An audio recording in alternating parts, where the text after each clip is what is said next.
Hi friends, welcome back. तो friends, अभी का वीडियो है पूरी रामायण की अनदेखी सच्चाई, खान सर ऑन रामायण। चलो देखते हैं वीडियो। तो वीडियो शुरू करते हैं, पर वीडियो शुरू करने से पहले अगर आप चैनल पर नए हो और आपने अभी तक सब्सक्राइब नहीं किया तो जल्दी से पहले सब्सक्राइब के बटन और बेल आइकन को क्लिक कर लो ताकि आपको हमारे सारे न्यू वीडियोस के नोटिफिकेशन मिल जाएं जैसे हम अपलोड करें। अगर आपको वीडियो पसंद आता है प्लीज लाइक एंड शेयर। चलिए शुरू करते हैं। राम जी के अपने भाई को जब तीर लगा था तो राम जी विष्णु भगवान के अवतार थे। एक बार राम जी उस तीर लगे हुए जगह पे हाथ रख देते तो क्या वो जख्म सही नहीं हो जाता? हो जाता कि नहीं? लेकिन राम जी तो भैया ठहरे भगवान। उन्हें पता था कि आने वाले कलयुग में बहुत सारे ऐसे तांत्रिक घूमने लगेंगे जो कहेंगे कि मर्यादा पुरुषोत्तम राम ने जो मंत्र पढ़ा था, मैं उसी मंत्र को पढ़ के आपके AK-47 का गोली लगाया साफ कर देंगे, बिच्छी काटा है साफ कर देंगे, सांप काटा है साफ कर देंगे। इसलिए राम जी अपने भाई को तड़पते हुए छोड़े और कहें हनुमान जी को कि जाइए आप हिमालय से संजीवनी बूटी लाइए, जो हनुमान जी को दिखाता है कि यदि समय रहते अगर आप मेडिकल सुविधा ला सकते हैं। आज के समय में अगर आप देखेंगे, मजाक में सेंस में ना लेंगे तो आज के समय में वो एम्बुलेंस को दर्शाता है। आप इसे मजाक के सेंस में ना लेंगे तो आज के समय में एम्बुलेंस को दर्शाता है और मेडिकल दवाओं को दिखाता है कि अगर आपको कोई तकलीफ है तो आप तुरंत जाइए डॉक्टर के पास, देर मत कीजिए और दवाइयां लाइए। वरना राम जी को क्या, आपको क्या लगता था राम जी के पास शक्ति ना है? अरे भाई साहब, बड़का बड़का लीला करके यहाँ पे जो दिखाता है। लेकिन आज के समय में हम लोग, क्योंकि भारत अंग्रेजों को पता था कि भारतीयों का शास्त्र में ऐसा चीज है कि अगर ये सचुरा पूरा अच्छा से जान जाएगा सब ना तो हमारे इंग्लैंड को पीछे छोड़ के चल जाएगा। लेकिन उन्होंने इस चीज को दबा दिया, रामायण को केवल किताब रख दिया, ना कि उसे केस स्टडी में बता दिया। जबकि हार्वर्ड ऑक्सफोर्ड जैसी यूनिवर्सिटी में ये सब चीजों को केस स्टडी पे पढ़ाया जाता है कि देखो राम जी ने क्यों नहीं उस चीज को सही किया, क्योंकि इसका 800 साल 200 साल 1000 साल बाद क्या असर पड़ेगा। उस ससुरे हमरे किताब पढ़ के आगे बढ़ गए सब, हम लोग को थरिया थमा दिया, तू रामायण पे लड़, तुम महाभारत पे लड़, हम हिंदू तुम मुसलमान, तुम सिख तुम ईसाई। लेकिन आज भी हम लोग नहीं समझते इस चीज को। आज भी आप लोग समझिए इस चीज को। और दूसरा देखिए, आप आगे हर चीज को अगर आप देखेंगे बहुत सारा क्या है महाभारत, उसमें देखेंगे आप रावण मारा गया क्यों? अपने भाई को क्या किया था? बता दिया था। जबकि रावण नहीं मारा जाता अगर वो अपने भाई को नहीं बताता कि मेरी नाभि में अमृत। इसलिए ये क्या दर्शाता है? ये यही दर्शाता है कि अगर आप किसी राज को चाहते हैं छुपा लेना, इसका सबसे अच्छा तरीका है कि किसी को न बताएं। क्योंकि अगर आप अपने करीबी को कोई राज बताते हैं तो करीबी का भी कोई ना कोई करीबी होता है। इसलिए अगर आप चाहते हैं तो किसी को ना बताएं, स्पेशली महिला को तो बताइए मत। आप बुरा मानिएगा लेकिन ये चीज हकीकत है। किसी महिला को बताइएगा ना, हाई बात मत बताना, तो अपनी सहेली को बताएगी, उसको भी कहेगी किसी को बताना नहीं, और वो पूरा लॉज पीट देगी हल्ला, और सबको यही बात कहा जाएगा किसी को बताना नहीं। पहले के वक्त में मीडिया नहीं था तो महिलाएं ही मीडिया का काम करती थी। कोई खबर पहुंचाना है, एक दादी कह दो, पूरा मीडिया का काम हो। तो इस चीज को आप समझिए, ये केस स्टडी है।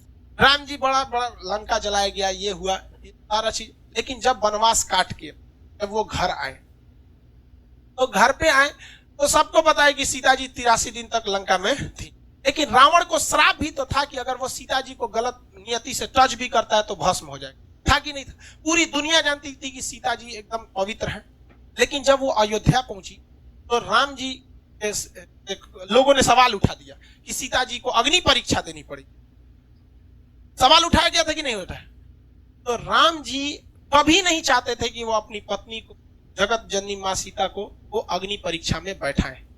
लेकिन समाज में आकर उन्होंने कहा कि 90% लोग को विश्वास है कि सीता जी क्या है, एकदम पवित्र है। इवन कि अशोक वाटिका में रावण रखा था तो उसके अंदर भी बहुत ज्यादा इंसानियत थी।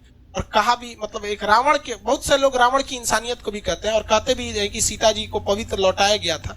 तो ये राम जी की मर्यादा, राम जी की बहादुरी तो थी ही, लेकिन इससे कहीं ज्यादा रावण की इंसानियत भी थी। और जो दशहरा के दिन रावण को जलाते हैं तो एक कोटेशन आता है, ये रावण भी बोलता है, मुझे आग लगाने वालों जरा ये बताओ इस भीड़ में राम कौन है। लेकिन हम लोग दशहरे में उस रावण को जलाते हैं। हकीकत देखिएगा तो उससे नीच और आदमी आज हम लोग बन के बैठे। हम लोग से कहीं ज्यादा इंसानियत उस रावण में था उस वक्त। लेकिन राम जी अयोध्या आए ना तो 90% लोगों को पता था, 90% लोग खुश थे कि आज हमारे मर्यादा पुरुषोत्तम राम आ गए। लेकिन उस समय भी लोगों की कमी नहीं थी, लोग की कमी उंगली उठाने की नहीं थी। लोगों ने भगवान पर उंगली उठा दिया और भगवान ने ने सोचा कि चलो ना हम अग्नि परीक्षा दे देंगे, जगत जननी माँ सीता तो पवित्र ही है, अग्नि परीक्षा में क्या हो जाएगा, सफल तो हो ही जाएंगे। हुआ भी वही, माँ सीता अग्नि परीक्षा में बैठी और कहा गया भैया अगर पवित्र रहेंगी तो आग नहीं जला पाएंगी, और अब अपवित्र है तो आग जला देगी। क्या सीता जी को आग जला पाई थी? नहीं। लेकिन हुआ क्या उसके बाद, जब सीता जी आई तो रोती, मुझे दुनिया से मतलब नहीं था, हे राम आपसे मतलब था। राम आपने ही जब हमको कह दिया अग्नि परीक्षा के लिए कि दुनिया मेरे किसी काम के नहीं, वो धरती माँ से जन्मी थी, धरती माँ में समा गई। तो क्या दर्शाता है कि जीवन में आप कितने भी बढ़ जाइएगा, लोग आप पे उंगलियां जरूर उठाएंगे। जब राम जी को नहीं छोड़ा लोगों ने उंगली उठानी है, तो हमारी और आपकी क्या औकात है। और ये यही बताता है कि राम जी अगर 10% लोगों को डांट देते ना, तो भाग यहाँ से, माँ सीता को अग्नि परीक्षा नहीं देते। लव और कुश को छोड़कर माँ सीता कभी नहीं जाती, बचपन में बेचारे रोते रहोगे। इसलिए अगर 2 कौड़ी के लोगों को अगर खुश करने के चक्कर में रहेंगे तो आपका अपना जीवन बर्बाद हो जाएगा। राम जी का पूरा परिवार बर्बाद कर दिया 2 कौड़ी के लोगों ने। इसलिए जीवन में याद रखिएगा, जब भी आगे बढ़ेंगे लोग आप पे सवाल उठाएंगे, लेकिन हमारे अंग्रेजों ने ये बर्बाद कर दिया। आज किसी मुसलमान को कहिएगा ना रामायण की तुम्हें पाठ सुनाते नहीं सुने, और इवन कि आपको अगर कोई कुरान की बात सुनाएगा तो आप अगर दूसरे धर्म की बात भी नहीं करें। ये कोई किसने ये जहर बोया हमारे अंदर, किसने? भाई साहब ये 200 साल जो अंग्रेज हैं सब, अंग्रेज भाई साहब बहुत दिमाग वाले थे। वो लोग को पता था भाई साहब तलवार की ताकत से, देखिए मुगल जब आए थे सर वो तलवार से लोगों को काटे थे सर, और अंग्रेज आए सब तो कलम से लोगों को काटे थे। और वो खुद लिख के गए थे the power of pen is more than the power of sword, कलम की ताकत तलवार से ज्यादा होती है। हमारा वैचारिक नपुंसक बना के चले गए सब अंग्रेज, हमारी शिक्षा व्यवस्था को बर्बाद कर दिया। और इसे लड़ने का काम किया था राजीव दीक्षित ने, और इसमें किसी न किसी की चाल थी जिन्होंने राजीव दीक्षित को आकस्मिक मृत्यु कर दिया, और जो हमारी वैचारिकता को एक ग्लोबल लेवल पर ले जा रहे थे। तो खैर आप भी समझते हैं, इस सब चीज में मत पड़िएगा, धार्मिक चीजें गलत होती है, लेकिन हम लोग इसके शिकार हुए हैं, हम लोग को शिकार बनाया गया है ये अंग्रेजों ने। नजरों को समझ में नहीं आता, धीरे धीरे विकास होगा। लेकिन आप अगर समाज को देखेंगे ना, तो समाज का एक ऐसा हिस्सा है जो अब इस सब चीजों से हट रहा है। उससे नहीं मतलब है कि धार्मिक चीजें क्या है, हिंदू सिख ईसाई क्या है, वो अब इंटेलेक्चुअल पे जा रहा है। लेकिन समाज का एक हिस्सा ऐसा भी है जो ससुरा इसमें और ज्यादा क्या होते जा रहा है, बढ़ते जा रहा है। अगर आप पढ़े लिखे हैं, आप इस चीज को समझिएगा। तो रामायण क्या है, एक तरह की लीला है, बताता है भाई साहब आप सबको संतुष्ट नहीं कर। तो फ्रेंड्स बड़ी मुश्किल हो रही थी सुनने के हमें, क्योंकि वो म्यूजिक बहुत लाउड लगा दिया था उन्होंने। अगर म्यूजिक ना लगाते तो आई थिंक वो बेटर रहता, क्योंकि जो वो बोल रहे हैं वो सुनने में बहुत ही प्रॉब्लम हो रही थी, और म्यूजिक बहुत लाउड था। या तो उसको कम बहुत कर देते कि आवाज ज्यादा होती, पर कोशिश तो मैंने की काफी सुनने की। और इनका जो सोच है कि उसका इंटरप्रिटेशन सब अपने अपने दे सकते हैं, कि आज के टाइम से अगर आप करो तो रिलेट, तो बात तो वही सही है कि राम जी को क्या जरूरत थी कि कोई कुछ लोगों ने किया। तो आपको पता है कि सीता माँ पर पवित्र थी, फिर भी उनकी अग्नि परीक्षा कर दी। तो बात तो ठीक है कि कुछ कोई ना कोई लोग तो होंगे ही जो आपको उंगली करेंगे, पर अगर आप सच्चे हो तो आपको प्रूव करने की जरूरत नहीं है। पर दूसरा एंगल ये भी है कि वो दिखा रहे एज अ रूलर, वो दिखा रहे कि जनता की आवाज सुन रहे हैं वो, और ये नहीं है कि जो मेरा मन है मैं करूंगा, अगर जनता ये चाहती है तो वो होगा। तो एक वो भी एंगल है। तो वही है कि आप अपनी जो लाइफ है आजकल के टाइम से आप रिलेट करके उससे कई चीजें सीख सकते हो, और उससे आपको पता चल रहा है। जैसे वो कह रहे थे कि इनका जो एंगल था कि भाई हनुमान जी गए तो हनुमान जी जो है एम्बुलेंस की तरह है, कि एम्बुलेंस जल्दी से आए या मेडिसिन जल्दी से पहुंचे, दवाई, तो वही जड़ी बूटी उन्होंने बोली, तो वो उन्होंने कहा कि वो सब दिखाने के लिए। तो वो काफी मतलब इंटरेस्टिंग था देखना का, कि अच्छा ऐसे भी सोचते हैं हम भी, कई बार ऐसी अलग अलग चीजें सोचते हैं कि रियल लाइफ में ऐसे हो, कई बार बैठे बैठे दिमाग में आता ही है वो बातें। तो वीडियो तो अच्छा था, और काफी मतलब बता रहे थे ये, और ब्लेम भी कर रहे थे ब्रिटिशर्स को जिन्होंने जो है पार्टीशन कर दिया इंडिया का, और हिंदू मुस्लिम के बीच में जो दीवार है वो भी उन्होंने ही पैदा की। नहीं तो पहले तो सभी बहुत मिलजुल के रहते थे, कोई इस टाइप का होता ही नहीं था किसी के दिल के अंदर। तो वो जो डाल दिया वो अभी तक चल रहा है, वो हेट्रेड का सिस्टम। तो वो भी बहुत ठीक बात की है इन्होंने। तो वीडियो अच्छा था, बस अगर वॉल्यूम गाने का कम होता तो और मजा आ जाता।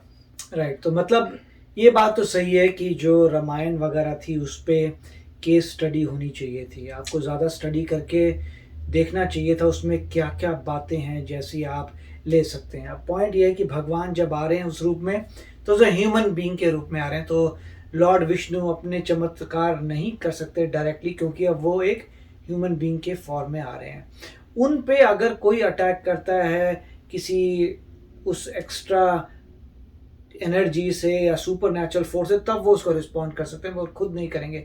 इसीलिए उन्होंने कहा था कि हाँ, जैसे वो कह रहे हैं कि वो 1 मिनट में ठीक कर सकते थे, पर उन्होंने कहा था मैं रोल प्ले कर रहा हूँ ह्यूमन बीइंग का, तो ह्यूमन बीइंग कैसे करेगा वैसे करिए। मगर फिर आपको मिक्सचर नजर आता है कि हनुमान भगवान फ्लाई करते हैं, तो फिर वहां पे आ गई सुपर नेचुरल पहाड़ पूरा उठा के ले आते तो वही हैं। तो पहाड़, तो इसका मतलब ये इसमें मिक्स था कुछ चीजों का, जिसमें मैजिकल चीजें भी हो रही है और कुछ एक्स्ट्रा एक्सट्रीम जो है वो नहीं हो रही।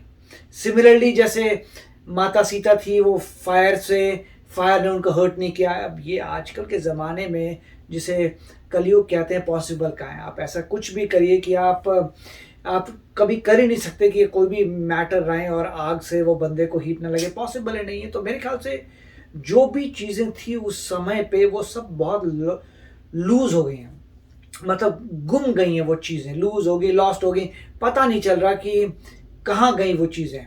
जो इतनी शक्ति थी कि भाई आप अगर ऐसे सच्चे हैं तो आपको आग जो है नहीं कंज्यूम करेगी, ये जो पावर थी, ये जो चीज़ थी, कहाँ चली गई। ये उड़ने की बात की, उड़ सकते हैं ऐसे डिवाइन बींग्स कहाँ गए। तो ये हमेशा मुझे तो इसी बात में मिस्ट्री रहती है कि वो सारे डिवाइन बींग्स और जो इतनी ग्रेट चीज़ें थी वो उस वक्त क्यों ख़त्म हो गई। और एस्टिमेट के हिसाब से ये मेरे ख्याल से 8,000 साल की बात हो रही है। अभी 2000 है, 8,000 साल 10,000 साल की बात है। उस समय मैं बात कर रहा हूँ महाभारत की, कि उस समय है। तो उस समय जो इतनी मैजिकल पावर्स थी, चीज़ें थी, वो कहीं ना कहीं क्यों गुम हो गई। ये इसका को अगर कोई मतलब फाइंड करना चाहिए तो फाइंड करके बताना चाहिए कि आपको वहाँ से कुछ मिलता है या हुआ क्या था कि सिविलाइजेशन इतनी महान इमीडिएटली जीरो पे कैसे आ गई। इतनी महान सिविलाइजेशन जो इतना कुछ कर पा रही है, सर फिर अपने आप को देख रहे हैं कुछ भी नहीं चलता जी, यहाँ पे कुछ मैजिक नहीं चलता। तो इसका मतलब वहाँ से हीरो से जीरो जो है वो कैसे बन गए, ये हमेशा क्वेश्चन रहेगा। तो अच्छा वीडियो था। बस फ्रेंड्स, तो चलो फ्रेंड्स चलते हैं, मिलेंगे नेक्स्ट वीडियो में बहुत ही जल्द। Till then take care and bye bye. तो अगर आप मेरे इस चैनल पे नए हो तो जल्दी से सब्सक्राइब के बटन को हिट करो और बेल आइकन को क्लिक करो, ताकि आपको मेरा जब नया वीडियो मैं लगाऊं आपको उसके बारे में जल्दी से पता चल जाए।